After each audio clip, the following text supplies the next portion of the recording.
I was still holding the apple pie when my father told me not to come home again. It was warm, fresh out of the oven that morning. Caramelized top, cinnamon crust, the kind my dad used to brag about at the firehouse. I'd made it from scratch, just like every Thanksgiving, using the same note card recipe my grandma scribbled on 20 years ago in faded ink. I'd driven 4 hours down from Seattle to our family's estate in southern Oregon, through dense fog and holiday traffic, dodging black ice and deer, all for this. Thanksgiving. My dad's favorite holiday. The only day of the year we all pretended we were still a family. I stepped into the kitchen, my boots clicking against the slate floor, the smell of rosemary and sage thick in the air. Lucas was leaning against the island, sipping a beer. Sierra sat on the countertop, scrolling through her phone like we weren't even here to see each other. Mom was in the dining room lighting the tall candles she only brought out once a year. I smiled. Happy Thanksgiving. No one answered. Then Dad turned from the stove, wooden spoon in hand, and said flatly, "Give back the $55,000, Evelyn. Or don't bother coming home again." I blinked. The pie almost slipped from my hands. I thought maybe I'd misheard him, or that it was some awful joke. My dad wasn't the kind of man to do melodrama. Not on Thanksgiving, not ever. But nobody laughed. Sierra didn't even look up from her phone. Lucas stared straight into his beer bottle like he was trying to find the bottom of it. "Excuse me?" I asked. Dad's voice didn't rise. "Don't make this harder than it has to be." "What are you accusing me of?" Sierra finally looked at me. Her eyeliner was perfect, her face unreadable. "Dad's medical account. $55,000 disappeared 2 weeks ago, right after you helped him set up online access." My mouth opened, but no sound came out. It was true. I had helped him. He was overwhelmed after the Parkinson's diagnosis, said he couldn't deal with all the billing portals and hospital apps. So I'd spend a Sunday afternoon with him, setting up 2-factor authentication, linking his checking account, explaining the difference between a password and a passphrase. But stealing? "You think I took his money?" Lucas spoke for the first time, voice stiff. "The withdrawals were digital. Only one person had access. Me." Mom appeared in the doorway.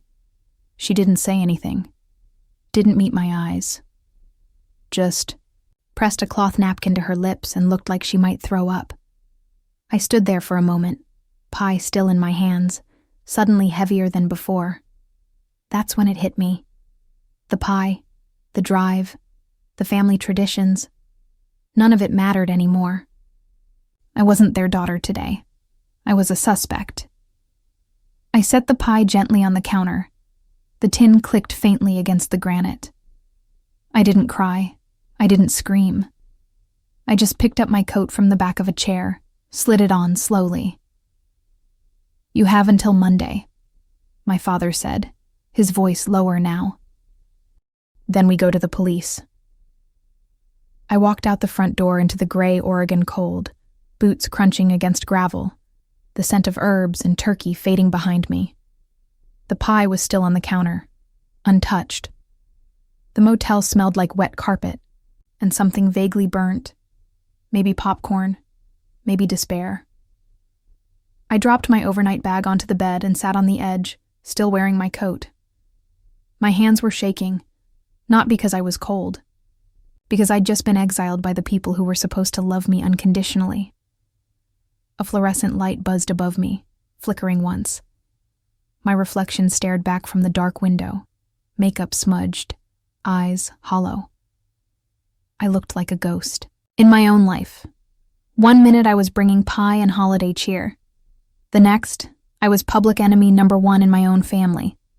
$55,000. That's what they thought I'd taken. Not $500, not even $5,000. But 55 grand. Enough to say, "We think you're a thief. We think you'd rob your own sick father."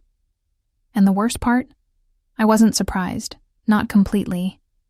There had been warning signs. Quiet ones. Little cracks in the surface I'd tried to ignore, like the way Sierra rolled her eyes when Dad complimented my job, or how Lucas used to joke that I acted like the boss of the family because I had a real career, not an Instagram brand or another failed startup. Even last Christmas, when I offered to cover the deductible for Dad's new medication, Lucas had muttered something under his breath about buying favor. I thought they were just being petty. I didn't realize they were laying the groundwork. My phone vibrated on the nightstand. A text from Sierra lit up the screen. "We didn't want it to come to this, but you made it hard to trust you. No, happy Thanksgiving. No, hope you're okay. Just blame." As if I'd broken their hearts, not the other way around. I turned the phone face down. At work, I spend my days detecting financial manipulation, phishing trails, spoofed IPs, hidden data packets embedded in PDFs. I know what it looks like when someone covers their tracks. And I know what it looks like when someone is framed. That's when the thought hit me, as clear as the motel buzz in the silence. Someone made me their fall girl. It wasn't just betrayal. It was strategy, timing, precision. They'd waited until I helped Dad go digital. Waited until I had access, so they could use that access as a weapon. I took a slow, deliberate breath. I was tired, humiliated, emotionally gutted, but not broken. They wanted me to crawl away and disappear. Maybe even confess out of shame. But I wasn't built for that. I was built for firewalls, digital traps, encrypted trails, and truth. So I did what I always do when the world turns against me. I got to work. I moved to the motel's tiny desk, pulled out my laptop, and powered it on. The screen flickered to life, the familiar logo loading with a gentle chime. My badge was still active. I hadn't used it for family, but I could use it for myself now, quietly, legally. I poured myself a cup of motel coffee, lukewarm and bitter, and opened a new encrypted workspace. Step 1, confirm the activity timeline.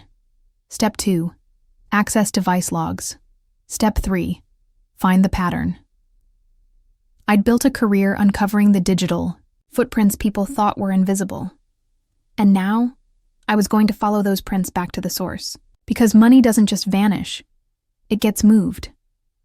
And when it does, it always leaves a trail. By sunrise, I'd already brewed a second cup of motel coffee and stared down more spreadsheets than I cared to count.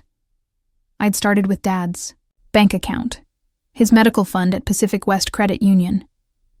I remembered the account number from when I helped set it up. The logins were basic at first, but I'd upgraded them with two-factor authentication and linked them to his personal phone and tablet. He was reluctant, but I promised it would make things easier. Apparently it had, just not for him. The account was almost empty now, $55,000 gone. 3 separate withdrawals. But something felt off. The activity log said the transactions had occurred over a span of 6 days, not all at once. That already raised a red flag. If someone were siphoning the money, why not do it all in one go? Because they were being careful. I leaned in. The first withdrawal was flagged as a digital transfer, but the metadata didn't match Dad's devices. It came from a different IP address, one I didn't recognize. A ping from a location 30 miles away from our town.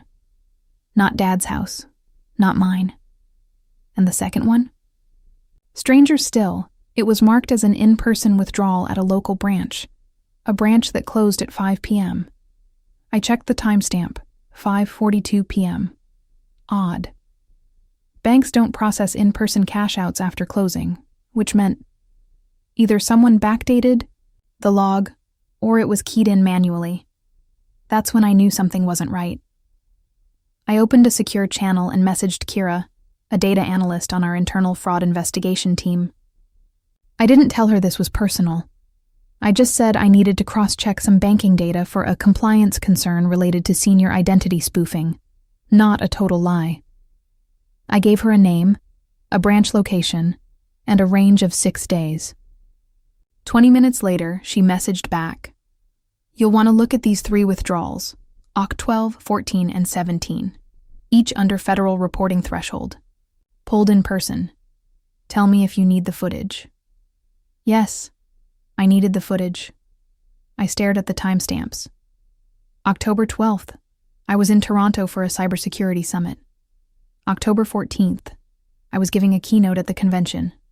October 17th, I was still out of the country, on a flight back.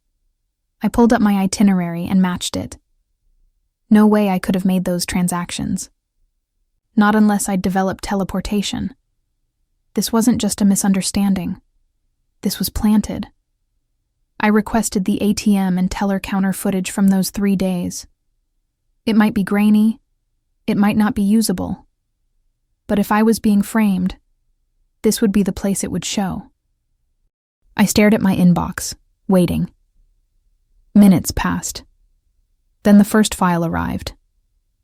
A black and white clip from October 12th. The Pacific West Branch lobby. A woman at the counter. Sunglasses.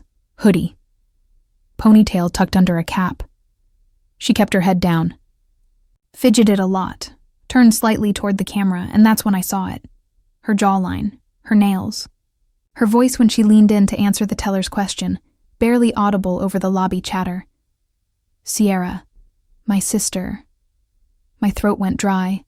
The footage played on, but I barely saw it. I felt like I was underwater, my heart pounding in my ears.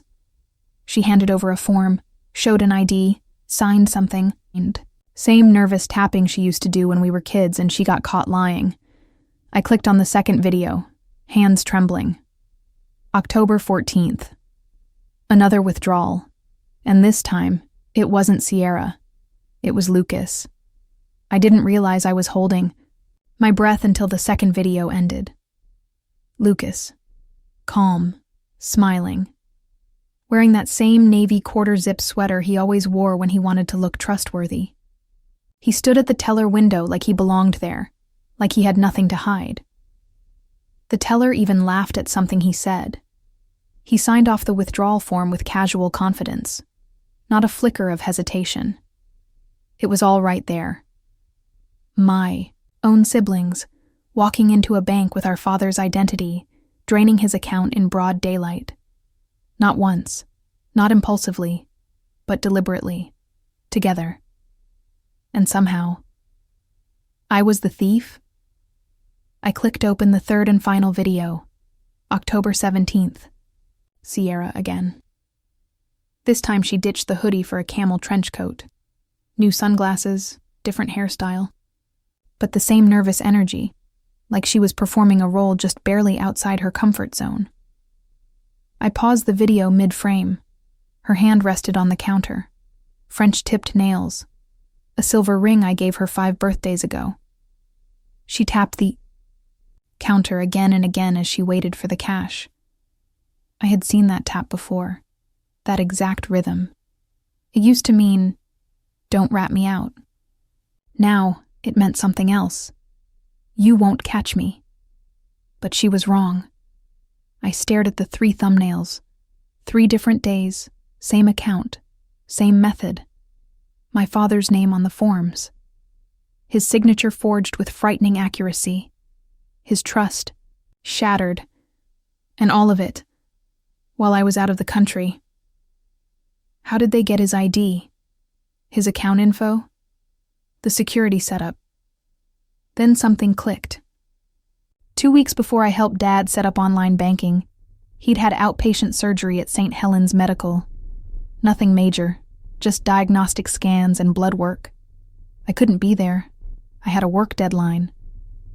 But Sierra had offered to spend the night with him, said she owed him for letting her crash rent-free at the house again. She was with him the entire night. His wallet, his mail, his checkbook, his tablet. I closed the video tab and opened the metadata logs from the initial account setup. The first login after I'd left town hadn't come from Dad's phone. It had come from a tablet. Same model. Same OS. but registered to a different Wi-Fi network, the Brooks household. The device ID matched the one Sierra used to stream Netflix. I'd seen it on the TV menu dozens of times. Then came the final nail. The recovery phone number listed on the online banking account didn't belong to Dad. I ran it through a secure lookup tool. It was Lucas's. They hadn't just stolen the money. They'd built an entire narrative, an illusion, where I was the obvious suspect. Digital, fingerprints, emotional context, timing, everything pointed to me, because they knew my relationship with Dad was close. They knew I'd help him. They knew I'd have access. So they waited, used it, twisted it, and they'd done it with such arrogance. No masks, no hired proxies. They thought no one would look deeper. Not when the successful daughter was the easy villain. I sat back in the motel chair, stunned but strangely calm. This wasn't about greed anymore. It was about control, resentment, a long-buried jealousy I hadn't realized. Had metastasized. They didn't just want the money. They wanted to destroy how my father saw me. And for a while, they had. But not anymore. I opened a folder on my desktop and began dragging in evidence. Stills from the footage, withdrawal logs, digital fingerprints, metadata timestamps. Each file was a piece of the truth they thought would stay buried. Each one, a receipt. By noon, the motel desk was covered in papers, screenshots, transaction logs, IP traces, handwriting comparisons, all arranged in a precise grid, just like I did for federal compliance cases. But this time, the case file wasn't for a corporation. It was for me, for Dad, for the version of my family that died the moment they pointed their fingers at me without asking a single question. I enlarged the withdrawal forms again, zoomed in on the signature line. Whoever had forged them was good, but not perfect. The loop on the R in Robert Brooks was too sharp. The tail on the K curved up instead of down. Not something a bank teller would notice, but I would. Next, I pulled up an old Post-it note I'd found in a picture on Mom's fridge last month. A grocery list, in Sierra's handwriting. The loops were a match. I screen captured both, labeled them Exhibit C, Handwriting Analysis, Sierra Brooks. Then came the device audit. When I'd helped Dad set up his online profile, I'd registered his phone and his iPad, which he only used for emails and solitaire. The first login after I left for Toronto, however, came from an Amazon Fire tablet, one he didn't own. I remembered it now. Sierra always used one to watch reality shows, in the kitchen while pretending to help cook. The IP address was the Brooks home network, same MAC address that had pinged our family router for years. The OTP, one-time password, was sent to a backup email listed under the account, an email I never created. I ran it through a secure trace. The recovery phone number was registered to Lucas Brooks. No hesitation now. They weren't just sloppy. They were overconfident. They thought no one would question the story if they told it together. If they used just enough truth to camouflage the lie. If they made me the fall girl, the overachieving daughter with the too perfect life. I zipped the folder closed on my laptop and took a breath. This wasn't going to be a fight. This was going to be a presentation. And I was going to walk into that house, just like they told me not to, and show them what it looks like when the criminal in the family keeps receipts. But I needed one more thing. I dialed Theo, our firm's compliance officer, who also happened to be a former federal auditor and the most detail-obsessed person I knew. He picked up after 2 rings. Brooks, you're working on a holiday weekend? I kept my voice steady. Need a favor. Off record. There was a pause. This personal? Very. All right. What do you need? Bank teller signatures from the 3 withdrawals made at Pacific West Credit Union this month. I need to match them to known handwriting samples, and I need them fast. He didn't ask why. Just said, "Check your inbox in an hour." I hung up and pulled out a slim black folder from my suitcase, the one I usually used for boardroom presentations. It was matte, minimalist, the kind of thing that said, "I came prepared."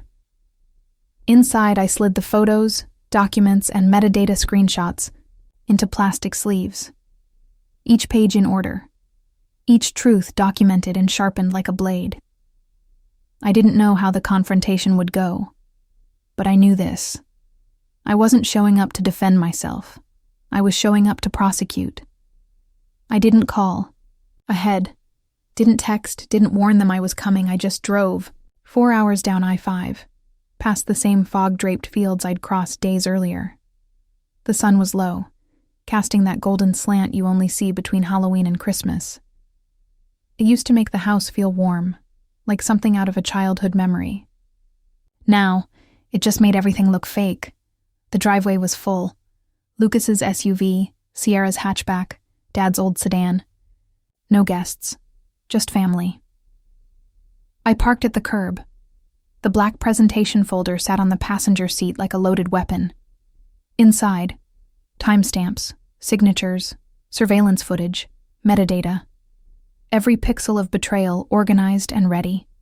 I gripped the folder and stepped out. No shaking hands this time, no tears. I walked up the front porch steps like I belonged there, because I did. The house smelled like chicken broth and rosemary again. Warm, familiar, deceptive. I followed the voices into the kitchen. They were all there.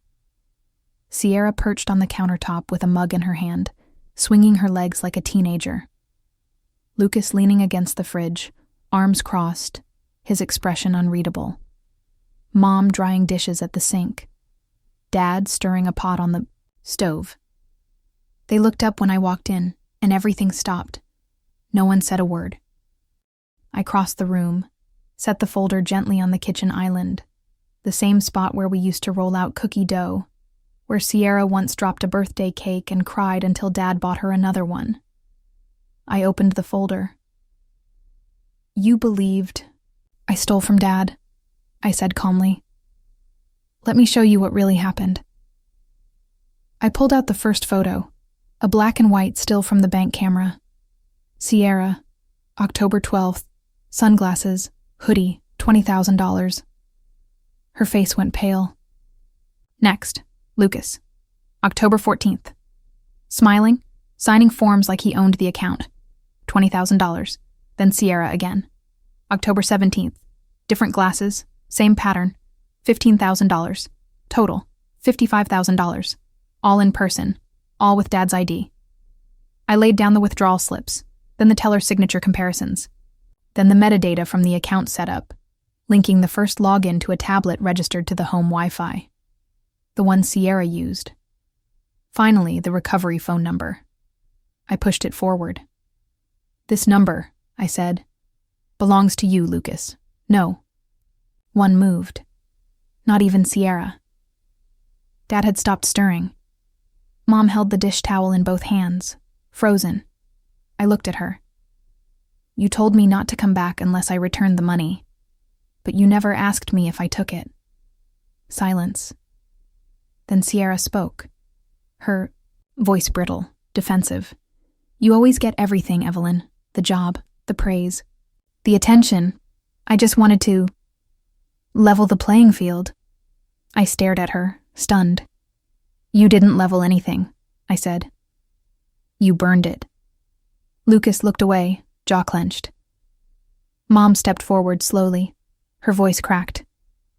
"The bank told us it was online, that only your devices were connected." "They were wrong," I said. "The transactions weren't online. The online access came later, after Sierra and Lucas drained the account." Dad's lips parted, but no words came. He looked down, then at the photo in front of him. His daughter, his son, his mistake. "What are you going to do?" he finally asked, quietly.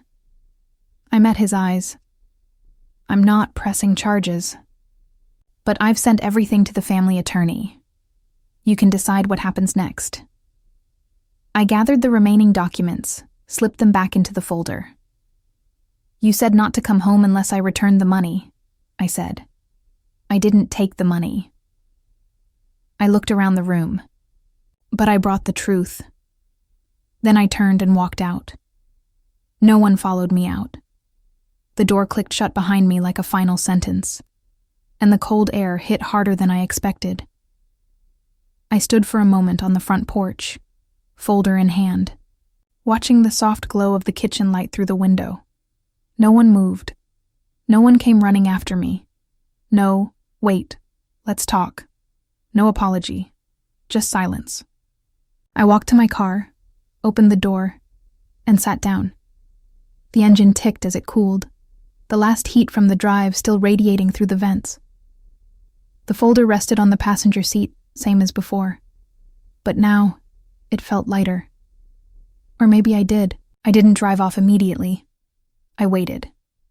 Part of me hoped someone would come outside. My dad, my mom, even Sierra, if she had a single shred of regret left in her. But the house stayed still, and that told me everything I needed to know. Back in Seattle, the world looked sharper somehow. Quieter. No fog. No tension. I returned to work Monday morning like nothing had happened. My coworkers never knew. My badge still beeped at the turnstile. My login still worked. The security audit still needed to be cleared. But I was different. I stopped calling on Sunday nights. Stopped replying in the family group chat. Stopped pretending things could go back to normal. 3 days passed before I listened to the voicemail. It was Mom. "Evelyn, we were wrong. I know that now. I didn't want to believe it. I'm sorry.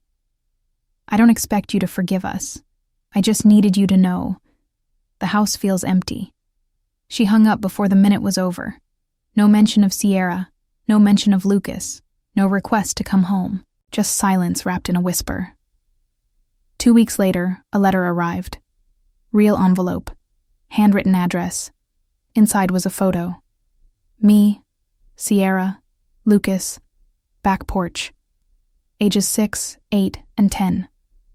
I was in overalls, dressed as a scarecrow. Sierra had tinfoil, wings like a makeshift fairy. Lucas was just covered in red paint, something that was supposed to be a dragon maybe. On the back of the photo, one line was scrawled in soft looping cursive. "We didn't know how much we'd miss you until you were gone." No signature, but I didn't need one. A cousin later told me that Lucas had moved out. His startup had folded. Sierra's influencer brand had gone dark. She'd scrubbed her social media and stopped posting altogether. And Mom? She stopped speaking to both of them. Said she needed space. I didn't ask what that meant. I didn't offer to come back. Instead, I started something new. A weekend seminar at the community college. Digital protection for older adults. Free. Open to anyone. No sign-up needed. Just a chair, a pen, and the truth. One Saturday, an older woman stayed behind after class. She looked down at her notepad, then up at me and said softly, "I wish I had a daughter like you." I smiled, polite and distant. Didn't say what I was thinking. So did mine once. December came and went without a tree. No ornaments, no family calls, no stockings hung by the fireplace I used to help decorate, no email from Sierra, no text from Lucas, no holiday dinner invitation, just the hum of my apartment heater and the quiet flicker of candlelight across a half-finished puzzle on my kitchen table. And honestly, I didn't miss it. Not the forced smiles, not the uneven toasts, not the slow, careful dance of walking on emotional eggshells. I missed who I thought they were. And that was a different kind of grief. No one prepares you for that grief. Not the kind that comes from death, but from realization. The realization that the people you love chose a version of you that didn't exist, because it was more convenient. The realization that once they made that choice, they couldn't take it back. I didn't need revenge. I needed truth. And now that I had it, I didn't have to carry the weight of their betrayal anymore. I still had the black folder, the one I brought to the kitchen island like a surgeon's scalpel. It wasn't on my desk. It wasn't in my safe. It was tucked away in a drawer near the back of the bookshelf, underneath old tax returns and a yellowed copy of my lease. I hadn't opened it since that night. I didn't need to, because the facts hadn't changed, and neither had they. 1 week into the new year, I got another letter. No return address. Just my name in familiar script. Inside was a simple card. No fancy design. Just one sentence, handwritten in careful, uncertain strokes. We see you now. Still no signature. Still no ask for forgiveness. I placed it on the shelf, next to a picture of me and my best friend at Pike Place Market, laughing with paper coffee cups in hand. A chosen moment, in a chosen family. Because that's what I was doing now. Choosing to build peace, instead of chasing apologies. Choosing to create meaning instead of mourning what never really existed. Choosing myself. That first seminar I hosted at the community college, it turned into a monthly workshop, then a partnership with a nonprofit that helps elderly clients spot financial scams, then a guest feature on a local podcast, then a sponsorship. Not because I was chasing recognition, but because turning pain into purpose is the one thing no one can steal from you, especially not your own family. Last week I met with a new class of seniors. One of them, a soft-spoken man in his 70s, said, "My daughter keeps asking me for my login info. I didn't want to seem paranoid." I looked at him and said gently, "Trust should never require silence." He nodded and smiled. And I did too. Because in the end, they didn't take anything from me. Not really. They just taught me how much I was worth by trying to erase it. And now, I remember everything. Not for revenge, but for clarity. And that, I've learned, is the real kind of peace.